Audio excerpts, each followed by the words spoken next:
welcome everybody. We'll get started. Really, this session is billed to be a discussion of the state of addressable television, both through the lens of content distributors and advertisers, and really to talk about where we see addressable television going, where it's at today, where it will be in the future, and maybe talk about some of the data and privacy aspects a little bit. I think we could do a whole session on privacy if we wanted to, so we're just going to go around the fringes. So knowing that that's what we want to talk about, I want to let the panelists introduce themselves. I'll tell you a moment or two about me, but then we're going to try to approach this a little bit differently. We've got a whole host of questions that we can bounce around amongst ourselves up here.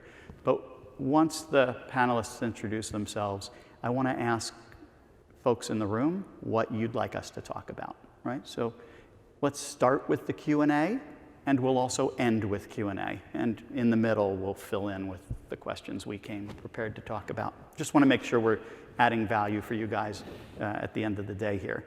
So I'm Brett Hurwitz. I am responsible for advanced TV within Verizon Media, particularly focused on the household addressable part of our advanced TV offering, working closely with our connected TV organization, which is growing dramatically, as I think most people's are. So that's me. JT? Hi, I'm JT Taylor. I work for Synamedia, which may not be a household name right now, but it does have, the company itself is only a year old, but it was born out of a divestiture from Cisco, and its heritage actually goes back into satellite and cable television almost 40 years. I head up the product marketing on our platform side, and really thank you all for being here, because it could have been a little worse, I think. Hello, I'm Kemal Bokhari. I'm the general manager of data and analytics for Dish Media, which is the ad sales arm for Dish, the satellite service, and Sling TV, where we are selling addressable media cross-platform across 9 million households. Hi, I'm Zeev Neumeier. I'm the original founder of Inscape. We are an ACR provider for Vizio. We're now owned by Vizio, and a founding member of the OR consortium, where we're busy bringing addressable inventory to smart TVs. And I'm Scott Worthem. I lead strategic partnerships for a company called Comscore. We're one of the leading measurement companies in the world, and we have a strong focus on my team on connected TV and addressable advertising. Have been in it for a number of years, and look forward to helping our clients understand how to use and read out addressable advertising. I'm Sean Doherty Jr. I'm one of the co-founders of Wurl. We're basically a global TV platform. We're on a backbone of streaming and advertising that connects 3 different constituencies, what we would call video producers, so content owners of all kinds and all sizes, to streaming services, largely in the CTV space, virtual MVPDs, free ad-supported streaming services, things like that, and finally advertising, which is why we're all here. Fantastic. So before I give folks a chance to throw questions out at us, I want to clarify just one thing.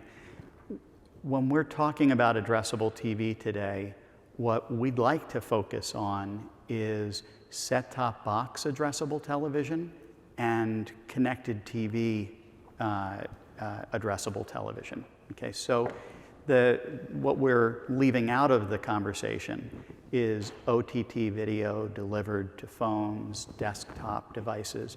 So that's the way we'd like to approach it, but as I said, we'll let you guys kind of shape this conversation. If you want to challenge our limiting the conversation to play out on large TV screens, challenge away. I'm glad you mentioned set-tops. For those old enough to remember one of the first addressable TVs, it was Warner Amex's Q, and they flushed bazillions of dollars down the drain, and they found that people wanted to use their STV to order pizza. That sort of gone away because now we've got these things. But do you see any place going forward from the set-top boxing world, or maybe even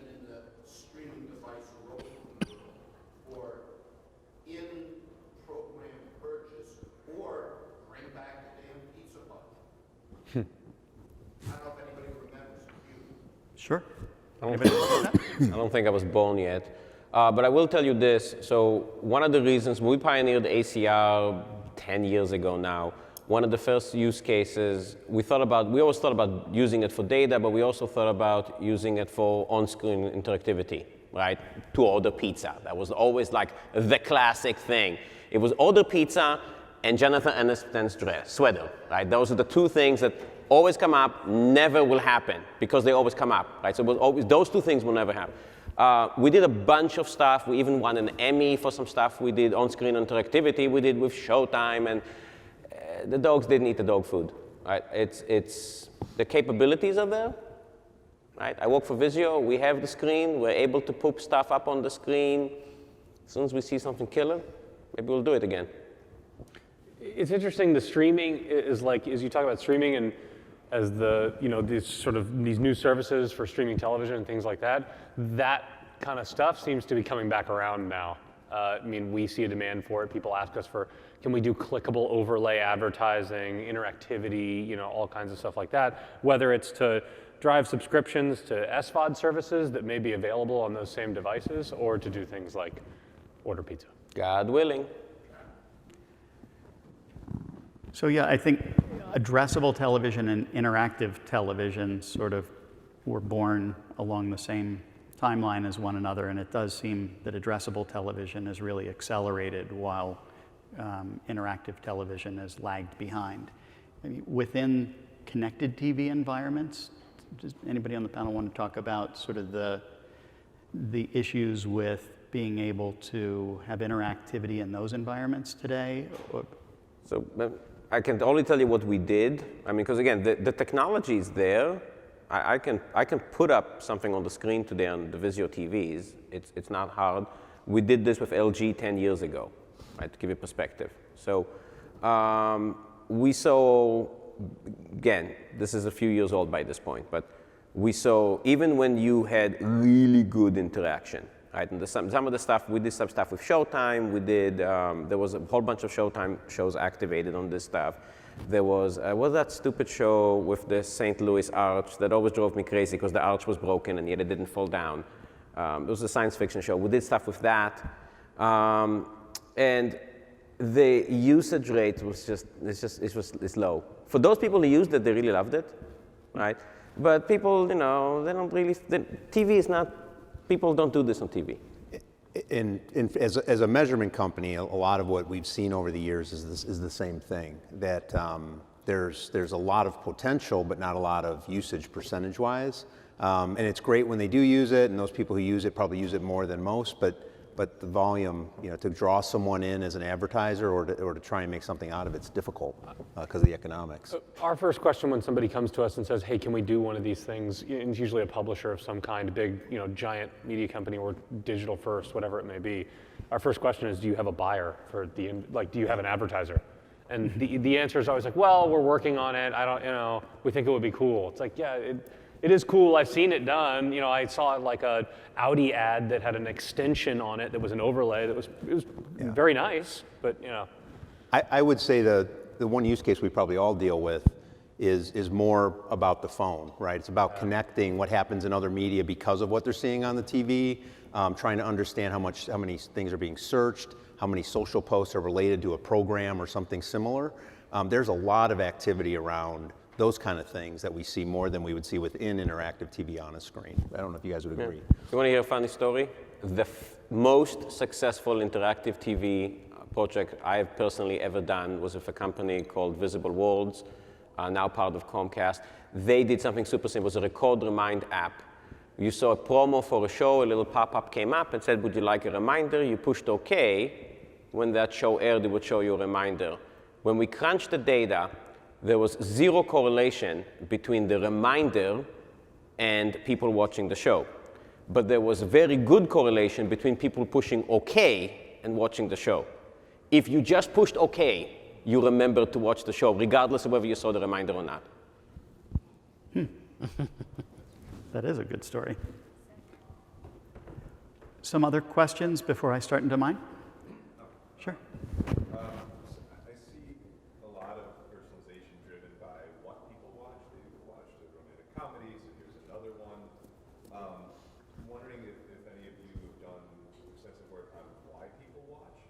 that seems like it might be a more effective way of understanding what someone might enjoy or consume, what their behavior is. Scott?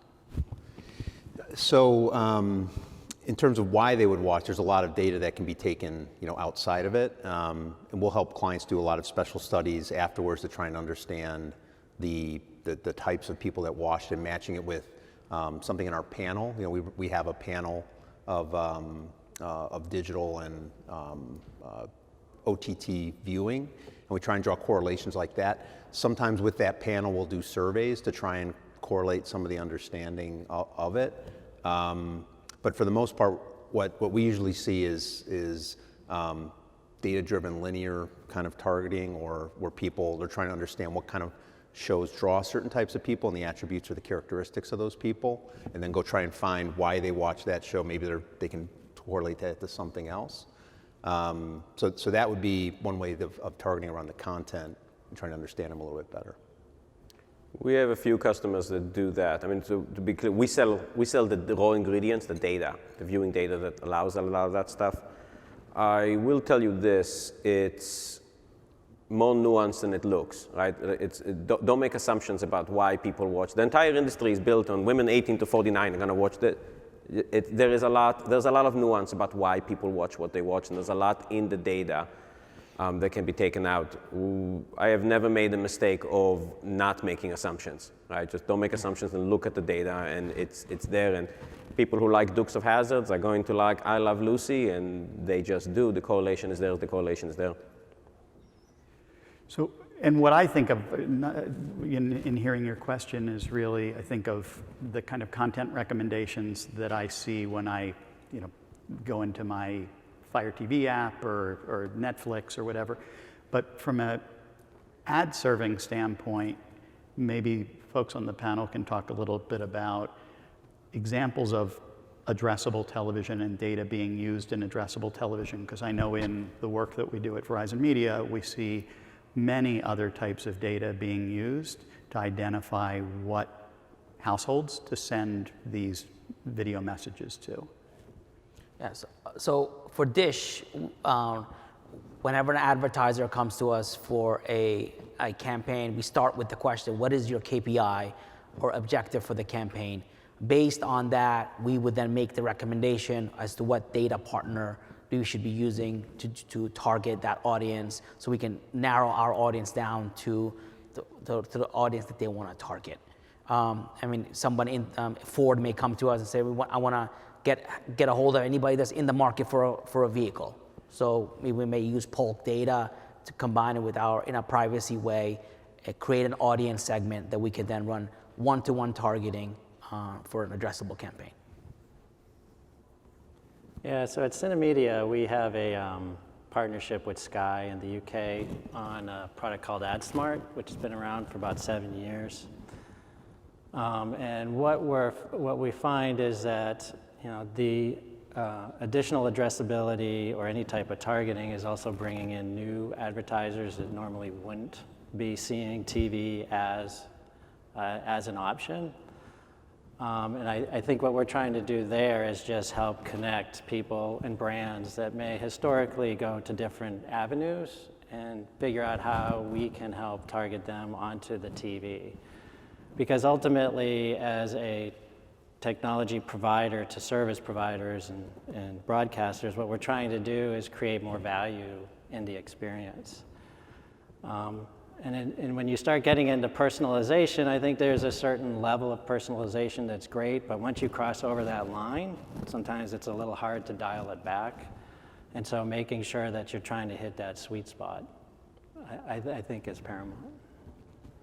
Great.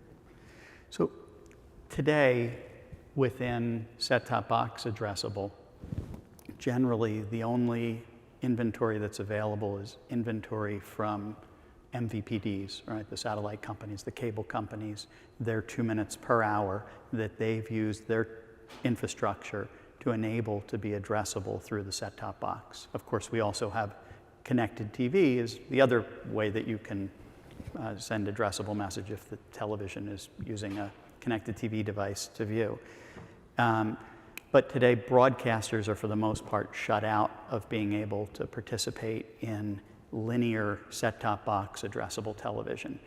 But many people have talked for years about how we open that door. What do you think we should expect in terms of a path to broadcasters being able to addressably enable other parts of the linear inventory beyond that 2 minutes an hour that the MVPDs hold? If only there was a consortium of broadcasters to try to bring addressable inventory to smart TVs. I personally would call it OAR. Oh wait, there is. That's what we're trying to do. So we as Vizio, having a lot of connected TVs out there, try to put together this consortium of broadcasters, which we did. It's been up since last August.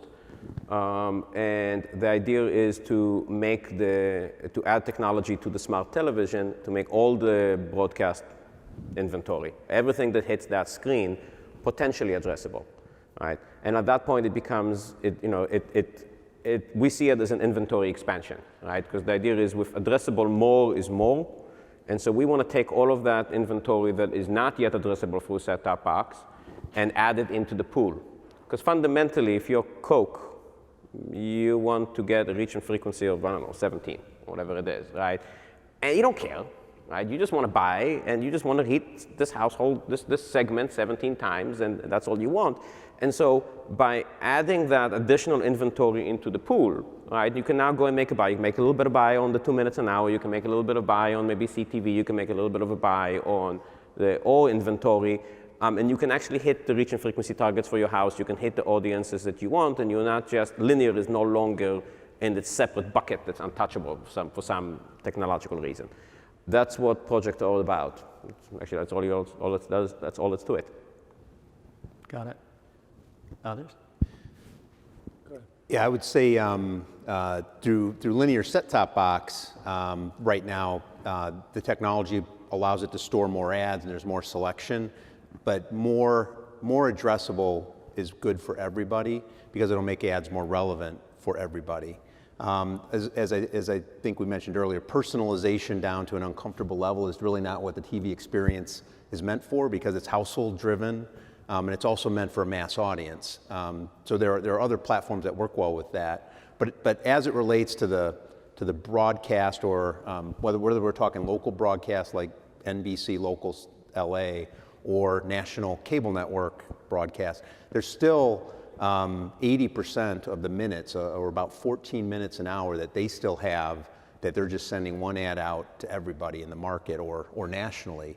And so what we've been seeing more of and what we're working with almost everybody on this panel as well as the industry is trying to help those networks either through connected TV, through those providers who are in something like or those who are working through linear set-top box to be able to do addressable advertising and still be able to give them a national rating. So for instance, if you are ESPN running a national broadcast and you want to go to Zeev's company or to Kemal's or to Brett's and you want to do an addressable ad, they can cover 30% of the country, 25% of the country, but your ad is still running to the rest of the country that doesn't have an addressable advertisement. So being able to have a company like ours who knows the full inventory and can pull out that piece and still give a rating helps ESPN be able to sell its ad nationally and still allow it to be relevant and addressable where it's possible. And I think whether it's connected TV through Project or linear set-top box optimization, you're going to see more and more of that because it's in everyone's best interest to make a better experience for consumers and to help the industry be able to optimize the ads it shows. It's, if you accessing the rest of the inventory and making it all addressable. I mean, we're in comparison to some of the other companies on this panel, we're a relatively smaller company on this panel. We have to pick and choose where we're going to focus our attention. Streaming.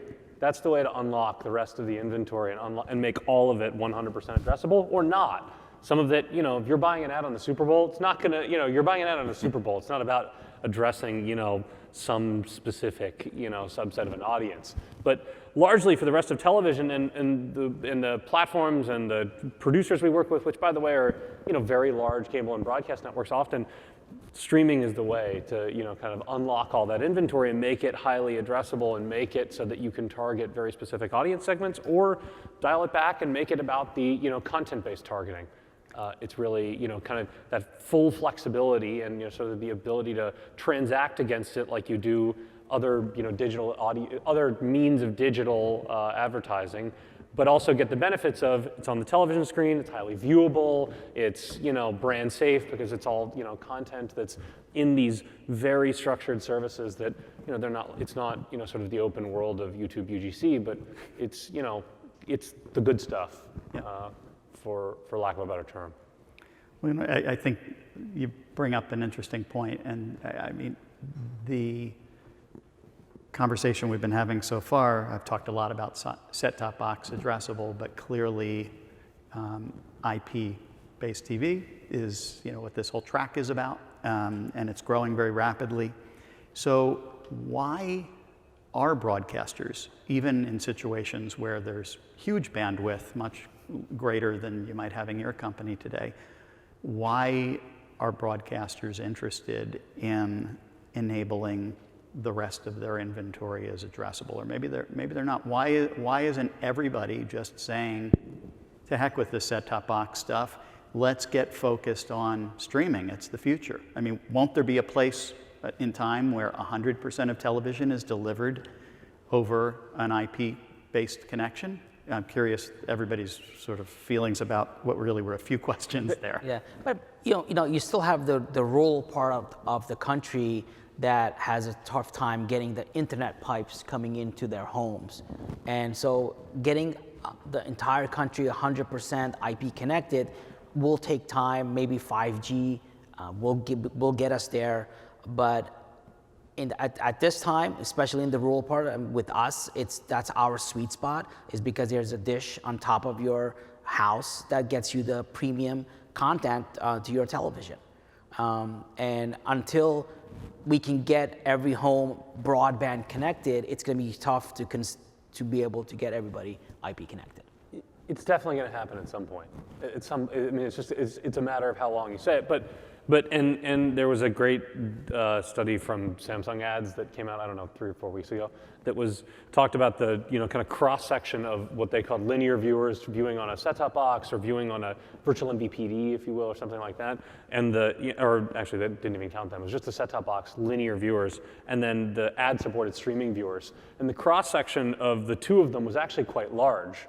So it's it's shifting, but and it's going to take years, a decade longer for the kind of traditional set-top box world of this kind of way that people consume television and things like that to go away. I mean, it'll take a very long time, but you can see budgets migrating slowly, and seemingly faster and faster as we go on to internet-based kind of consumption methods of television. Yeah, I think I agree that eventually is the answer. Yes. Mm-hmm.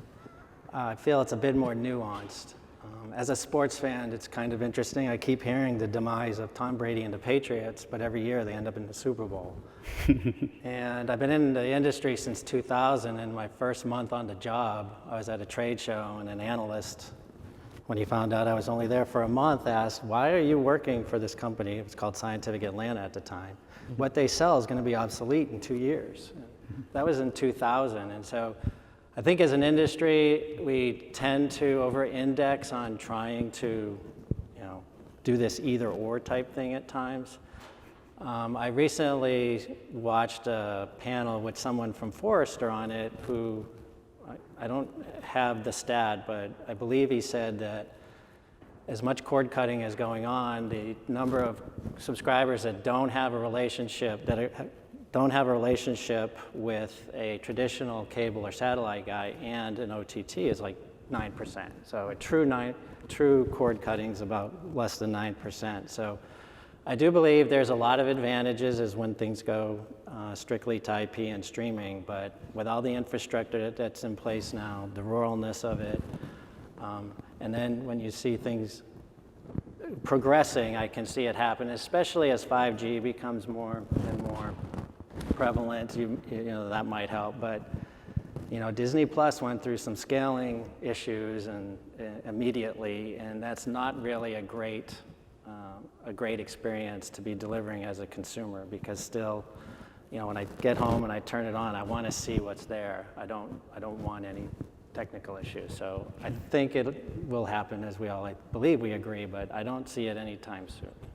You ruined my joke. I have exactly the same story, only mine happened in 2009 as opposed to 2000. I'm older than you. Yeah, it must be.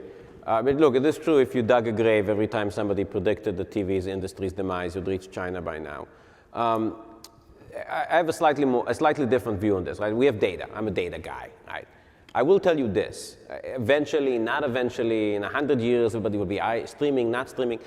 The consumer couldn't care less. The consumer, in the end of the day, has certain buckets of TV viewing that they want. And if you cut through the BS and you just look at what the consumer is doing, which is what we do. So if I take my data and I chunk out, this is people sitting in front of the couch going like this. This is people movie night, everybody arguing about which movie to watch for half an hour, and then the kids go off to the room and watch their own movie because goddammit, they never want to watch a movie with their parents. and this is, you know, they're sitting around watching sports. If you cut up the viewing time into that pie is ridiculously stable. Now, what we today call SVOD, the family movie night, used to be you go to Blockbuster and you rent a movie, and now you go get it on Netflix. So who fills in that pie changes, but what the users do with it does not change. And so from the consumer's perspective, they couldn't care less whether that's getting onto IP to the house or by smoke signals. It doesn't matter to them. And so they will just pick whatever the heck it is that happens to be cheaper and available. And if that's a set-top box, because you live in rural Kentucky, and there's going to be a set-top box, and if you live in the bubble here in the one of the coasts, and it's going to be IP streaming to some extent, but it behooves us as an industry to think about those use cases from the consumer's perspective, as opposed to, oh, that's OTT, that goes into a separate bucket. Right. Yep. Okay. I think we probably all agree that viewing connected TV and addressable set-top box TV as separate things just doesn't make sense anymore. Yeah. So it used to be there were a limited number of companies that you could buy TV advertising from, right? You could go to NBC, you could go to one of their stations, but it wasn't like everyone had NBC inventory that they could sell. NBC made sure that they didn't. Today's ecosystem's really turning out to be a lot different. It allows marketers to choose between different platforms to access the same inventory from, and of course, many different inventory outlets as well, more than there used to be. So how should advertisers go about deciding where they should be putting their money, what vendors they should be working with? How do they take what used to be a small number of vendors and sift through the hundreds they have to sift through now? I mean, it's all about the reach. We tell, whenever an advertiser comes to us, we can go to Xandr, we can go to Verizon, we can go to Comcast. We tell them, yeah, you should buy across all because it's a unique reach, because a subscriber is unique. You don't have a Comcast subscriber that becomes a Dish subscriber as well. So our point of view is, you know, maximize your reach, buy from all. You should not pick from one or the other. You should be buying them from all of them. And I would say it's become difficult. It's become difficult if you're trying to reach an audience and trying to figure out who's on what kind of platforms or what type of viewer you're looking for. It's a challenge. Now, in the buying process, I think there's many things that make it efficient, whether it's groups of selling organizations getting together, there's consortiums even on addressable that are being formed, or some of the set-top box or some of the TV manufacturers are forming groups to kind of pool together inventory. But even then, it's not a full household. It's TVs in different places. So it's difficult. It's difficult to know where to go and where everything is. The measurement on the back end, what we focus on, is also a challenge because not all platforms have the same types of data to make the key metrics similar. Reach and frequency is a gimme. Deduplication across different platforms can be done, but sometimes it's difficult depending on the timing of, data doesn't come back in real time from every platform. And then again, there's limitations on how some of it comes across. So I think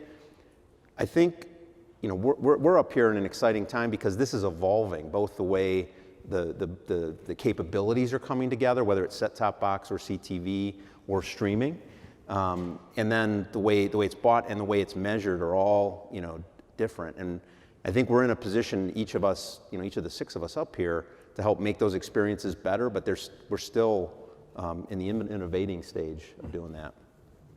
What, you wanted it to be easy? You want to go back to the days of phone networks and one measurement company, and they just tell you write a bigger check and don't worry? Look, I sell data for a living. I love it when it's complicated and people need more data. You should definitely go buy inventory from people who buy my data. I can tell you that. That's how you figure it out. Okay. Life becomes more complicated. It model. doesn't become simpler. It just that's the nature of life in the modern age. I will tell you one thing. As life becomes more complicated, it does become more data-driven.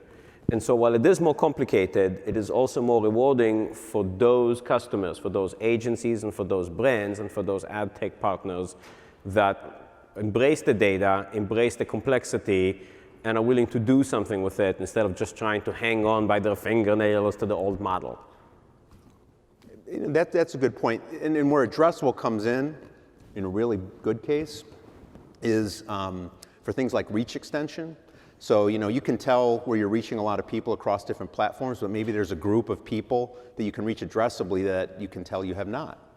And so the use case to pay a little bit more money to target those people and reach them directly is a great use case.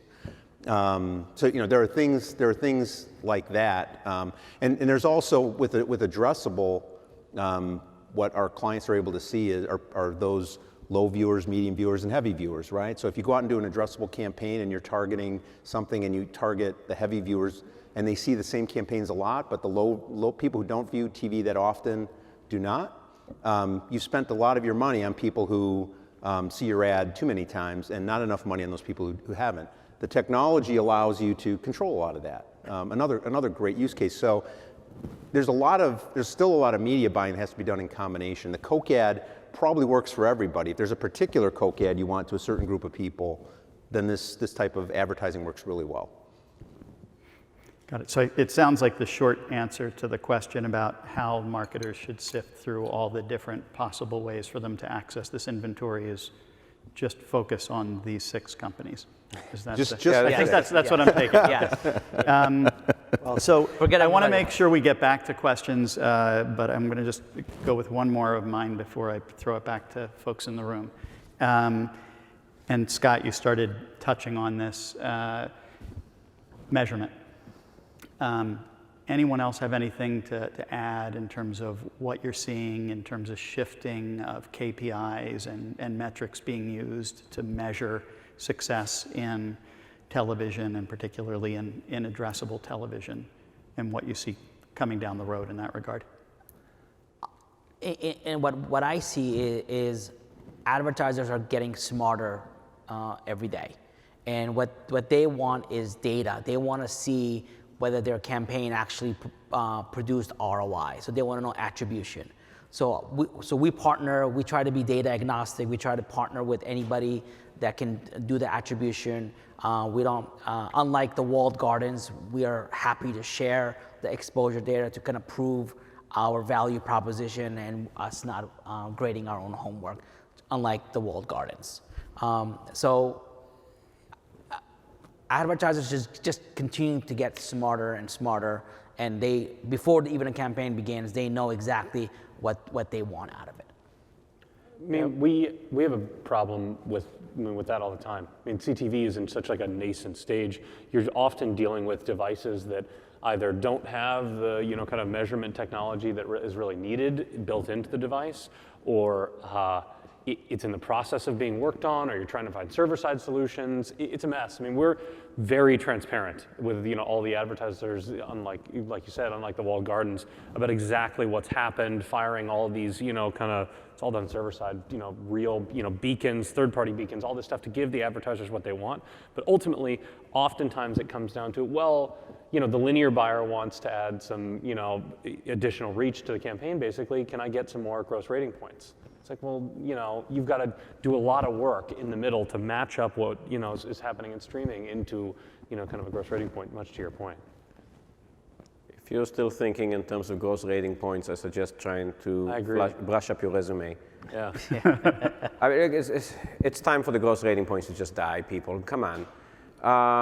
Nothing is more frustrating than when we take this beautiful data and we go show customers, it's like, look, you can do this, you can go and you can close the loop, you can figure out which one of your advertisements actually got people to go and buy the car, and then they go, great, now I want to buy on men 18 to 49. That would have been funny if it wasn't sad. There's a couple of things. Look, the one nice thing is Addressable finally puts a nail in the coffin of rating points, right? Every unit that this fine gentleman over here make Addressable means that he gets to sell more data because they measure it, right? And he's a customer, so I'd be nice to him. That's kind of, by the way, why we support Addressable, because it's about bloody time that we just get past, the panel measurement for linear TV and gross rating points. I mean, this is 70-year-old technology, guys. And so the good news is the industry is getting there. People are getting smarter. Advertisers are looking for KPIs. I mean, yes, they still translate it to gross rating points where they can close the contract, but now at least they're adding additional things to the contract, like guarantees, and good. We're getting somewhere. I'm still waiting for the day where, like, women 18 to 49 is a plaque that shows up in the museum. Like, can you believe people used to do things this way? Anybody else, or I'll turn it to the room? Yes. All right, by way of transparency, I'm an end-user consumer products kind of guy, so that sort of guides some of this. I'm surprised nobody's mentioned ATSC 3.0 next gen with the broadband backhaul as a means of solving some of the questions or problems that you address. The other question is, if you look at the CPE, and somebody said they used to work for Scientific Atlanta, you're trying to launch up services that set-top box world. How many of your friends' houses do you go into and they have a Scientific Atlanta Explorer 8300 that's 15 years old and nobody's going to replace it because the cable company's too cheap? Isn't that somewhat of a barrier that or even an old Vizio TV, you don't do Netflix anymore? Isn't the age of the CPE in situ a problem as well? So I can answer that. First thing first, I love our friends at ATSC3. We have recycled some of their standards into the OR standards to give them a second life. Also, why reinvent the wheel? So a lot of the stuff is that a lot of what they do is good. I mean, it's clearly focused on broadcast, which it is what it is. Covers a piece of the market. I see everything as a reach extension. Right? More is more with Addressable, right? So the more the merrier. And again, the more that we can recycle their standards and incorporate them into other things, the better. But to answer the core of your question, that's kind of why we're trying to put a lot of technology on the smart TV as opposed to just a set-top box to solve that problem. Set-top boxes, to your point, have God knows what shelf life. TVs have 5-year shelf life, right? We sell them. I have the data, right? We also are able to update TVs better. I mean, yes, some TVs at some point do age out, but even those old TVs still run ACR, for example. So TVs are easier to replace. The consumers are monetizing it themselves. They get bigger and bigger. They get cheaper and cheaper. It's easier than set-top boxes, but at the end of the day, it's all a reach extension game, right? The more is more. In some cases, you'll have the new TVs that have the technology. In some cases, you'll have the new set-top boxes that have the technology. And there will be some house somewhere that has a Scientific Atlanta 20-year-old set-top box and an old, dumb TV with no, tube, the old tube ones. I still see them on the streets of Berkeley every once in a while. People throw them out. I collect them. Those will happen, and it's a numbers game. Yeah, I think the shelf life of a set-top is probably a little longer than most think. Although eventually it just gets to a point where it doesn't have the horsepower and it can't take the software downloads to take advantage. But in reality, those set-tops probably get moved to the tertiary, fourth-ary, sixth-ary TVs in the house. And really the main viewing on the big screen, 4K, which everybody's trying to get to, will more than likely have either be a new connected TV or have an Android TV or Apple TV or something attached to it that will be able to facilitate the addressability. But the other thing is, even in Explorer 2000, or for those who really want to go back to DCT 1000 from General Instruments, it's still collecting a lot of data. And you can still see what people are watching and what they're doing on that, which will feed its way back in. So it may not be the greatest delivery mechanism for sure. And as you know, data is a rat hole and privacy is a rat hole in and of itself, it's still generating a little bit of value, just as an ex-hardware guy. I got to get that in. It's your damn fault. You built them too well. Couldn't you have built them shittier? Oh, gee, I've never been accused of that, so. They're still around. Those scientific Most Atlanta boxes customers- are still kicking 20 years later. Let me take some names down and you can give them a call. From a Dish perspective, I mean, we still have users or subscribers that are still have our old technology, and when we proactively call them and say we can swap it out, get it much better, you'll have YouTube and you'll have Netflix capability on it, they refuse it. They said it's working. I know how to use it. I know how to use the remote control. I don't want to change it. And they refuse to upgrade. Even though it's a complimentary upgrade that Dish wants to provide, they refuse it because they feel that it's working. Do you have any idea how much SD viewing is still out there? So much. It's 2019. There's still SD viewing. Yeah.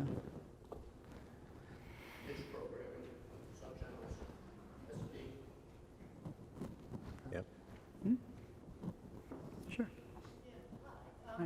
It would be interesting for you to come to give us some actual successful case studies of this addressability via the set-top box, maybe citing successful campaigns, because a lot of us are in streaming media and we don't really envisage this anymore. For us, it's the dream of interactive TV that never really took on. That's like 20 years ago. Sure. Do you want to take Yeah, sure. I mean, from our perspective, addressable TV works. It's successful. That's why we have the same advertisers coming back to us over and over again. Although I cannot, quote individual stats because of confidentiality, it works. And once an advertiser tries for the first time, they are coming back for more because they know that at the end of the day, when you're targeting an audience, specific audience for your campaign, the ROI is there at the end. So we have a couple of use cases from our AdSmart over in the UK, and McDonald's of all things was launching a regional menu.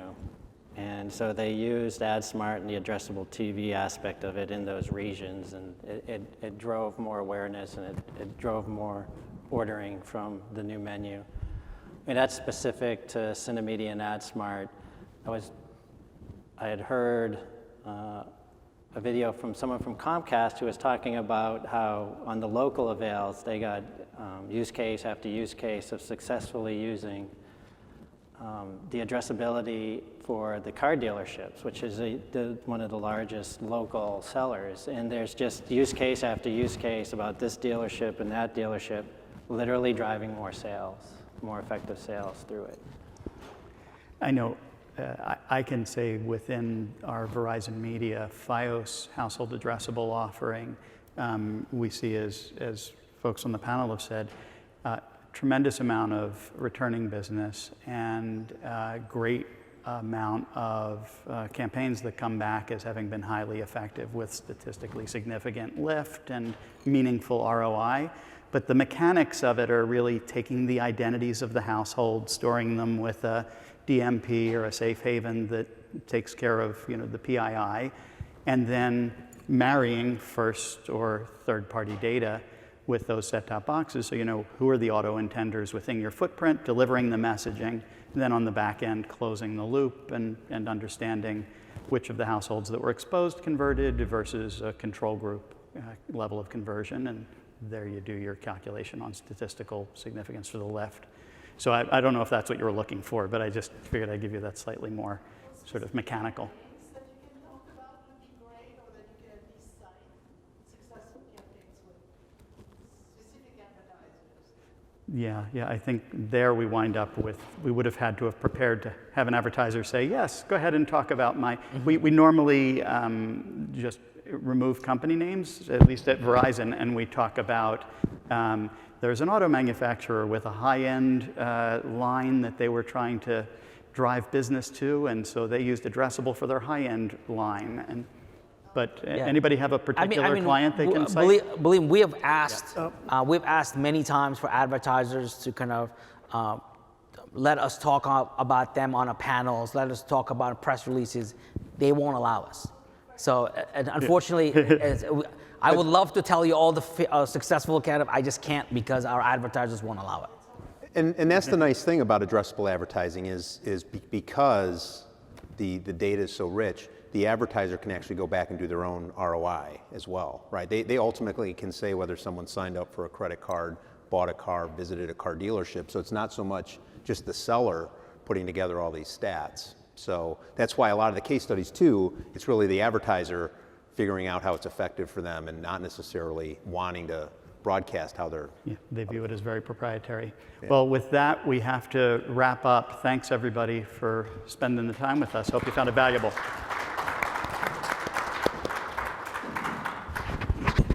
Good job, thanks.